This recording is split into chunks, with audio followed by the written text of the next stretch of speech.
Yeah ఇవ్వలేదు కాదు, తీసుకోలేదు. Yeah right. వెంకటస్వామి గారి దగ్గరికి వెళ్తాం. వెంకటస్వామి గారు, అంటే వరంగల్ తూర్పు, పరకాల, భూపాలపల్లి, అందులో ఇంతకుముందు మీరు ఐ న్యూస్తో కూడా చాలా సార్లు పంచుకున్న విషయాన్నే ఇప్పుడు మరలా మీకు ఒకసారి నేను గుర్తు చేసే ప్రయత్నం చేస్తాను. సో పరకాల మాదే, భూపాలపల్లి మాదే, వరంగల్ తూర్పు మాదే. అంటే ముగ్గురికి కావాలి, మా కుటుంబంలో ముగ్గురం ఎమ్మెల్యేలు కావాలనేది వాళ్ళ కళ. అందుకోసమే అడుగులు వేస్తున్నారు. కాంగ్రెస్లో ఇక ఆ ఛాన్స్ లేదు, తేలిపోయింది. ఏం చేయబోతున్నారు? అంటే కాంగ్రెస్ నుంచి బయటికి రాబోతున్నారన్న టాక్ వినిపిస్తుంది. పార్టీలో వైపు చర్చలు జరుగుతున్నాయి. ఏం జరుగుతుంది? అంటే వరంగల్ కాంగ్రెస్ నేతల్లో మీతో కూడా అధిష్టానం మాట్లాడిందా? ఏం జరుగుతుంది గ్రౌండ్లో, ఏం జరుగుతుంది అనే విషయాలను తీసుకునే ప్రయత్నం చేశారా ఇక్కడ పీసీసీ కానీ అక్కడ సెంటర్లో కానీ? ఇప్పుడు మిత్రులు వెంకటస్వామి గారికి ఒక విజ్ఞప్తి ఏంటంటే, కాంగ్రెస్ రాజకీయ ప్రతినిధి కాకుండా ఒక విశ్లేషకుడిగా, మేధావిగా మాట్లాడితే వినాలనిపిస్తుంది. ఎస్ ఎప్పుడు వెంకటస్వామి గారు నిజాలే మాట్లాడతారు, నిర్భయంగానే మాట్లాడతారు. ముందుగా ప్యానెల్లో ఉన్న పెద్దలకి, మీకు వీక్షకులకు నమస్కారం. ఇప్పుడు తెలంగాణలో ఒక సామెత ఉన్నదండి, ఎంటికలు నమ్మ ఎటు కొప్పేసినా అందంగానే ఉంటుందని.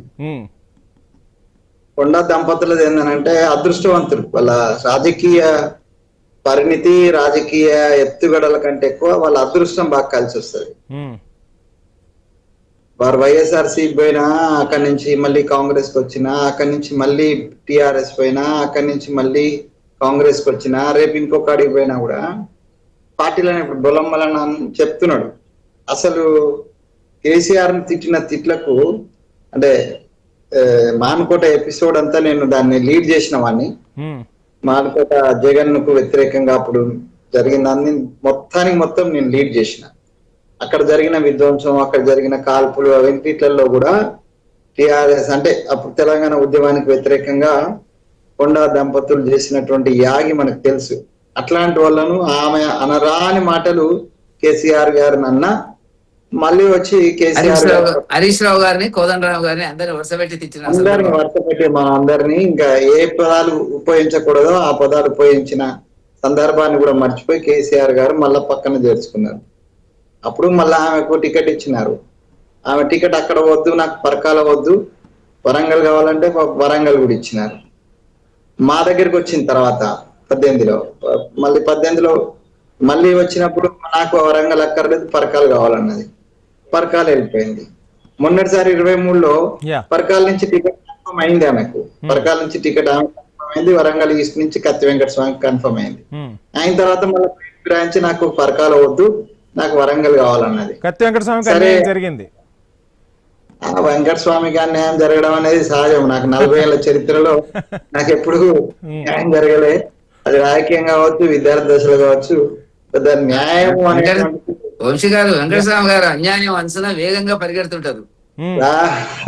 రాజకీయాలలో ఇలా అన్ని పార్టీలు రక్త చరిత్రకే ప్రాధాన్యత ఇస్తాయండి. మామూలు అక్కడికే రాబోతున్నా. అంటే అంగబలం అర్ధబలం ఉన్న వాళ్ళకే పార్టీలు టికెట్లు ఇస్తున్నాయి కానీ నిజమైన నిస్వార్థమైన నాయకులకు, పార్టీ కోసం కట్టుబడి ఉండే నాయకులకు టికెట్లు ఇవ్వట్లేదా? అటు బీఆర్ఎస్ అయినా, కాంగ్రెస్ అయినా, బీజేపీ అయినా.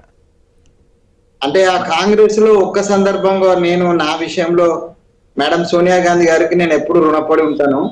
నన్ను ఇటు కేసీఆర్ గారు మోసం చేసినా, అటు భారతీయ జనతా పార్టీ వాళ్ళు అంటే కిషన్ రెడ్డి గారు ఇబ్బంది పెట్టినా, ఆ సమయంలో నాకు ఒక సామాన్యుని, ఒక టీచర్, నేను సింపుల్ టీచర్ని, నాకు క్యాస్ట్ లేదు, క్యాష్ లేదు.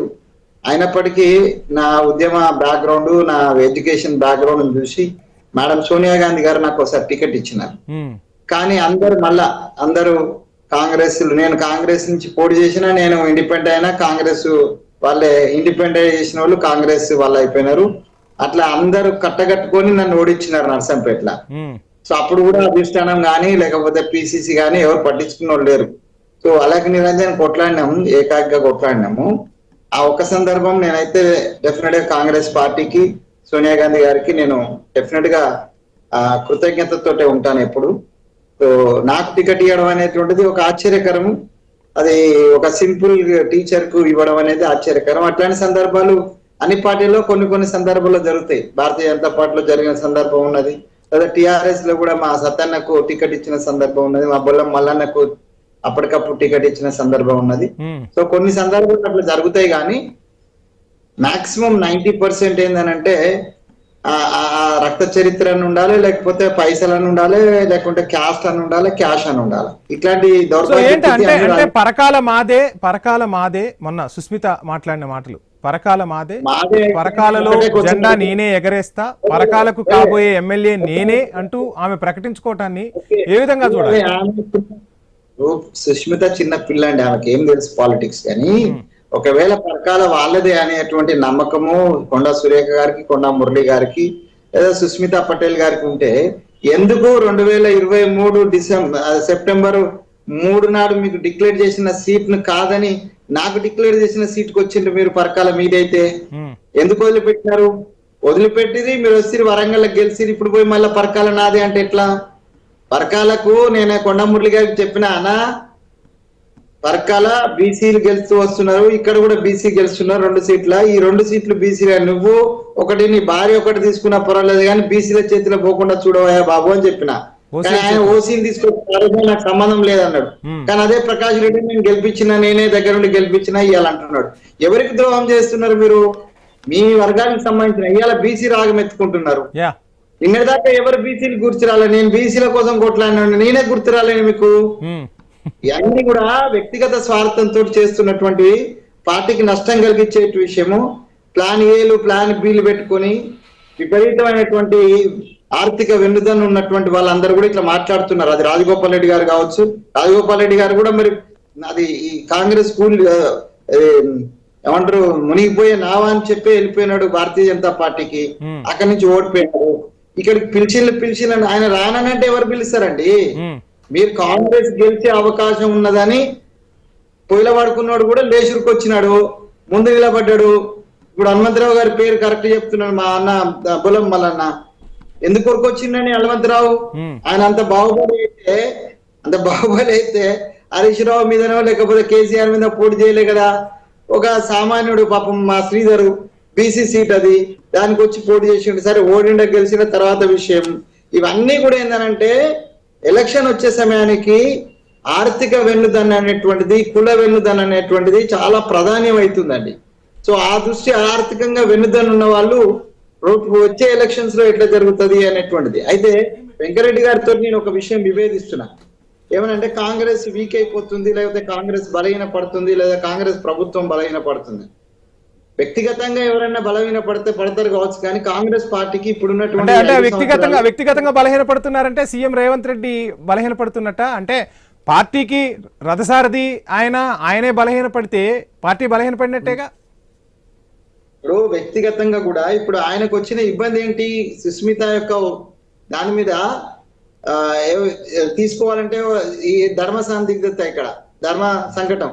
ఆ అమ్మాయికి ఏమో మాతో సభ్యత్వం లేదు, ఆ అమ్మాయికి ఏ విధమైన పదవి లేదు, ఆమె మీద డైరెక్ట్ గా ఏమన్నా ఆ సస్పెన్షన్ అంటే నాకేం సంబంధం అని అంటది. ఇక పిచ్చుక మీద బ్రహ్మాస్త్రం లాగా ఉంటది. సరే అది కాదని కొండా సురేఖ గారికి నోటీస్ ఇచ్చినారు. కొండా సురేఖ నాతో సంబంధం లేదంటుంది. నవ్విపోరండి. ఇప్పుడు వెంకరెడ్డి మొత్తంగా కొండా వ్యూహం ఫలించిందంటారా?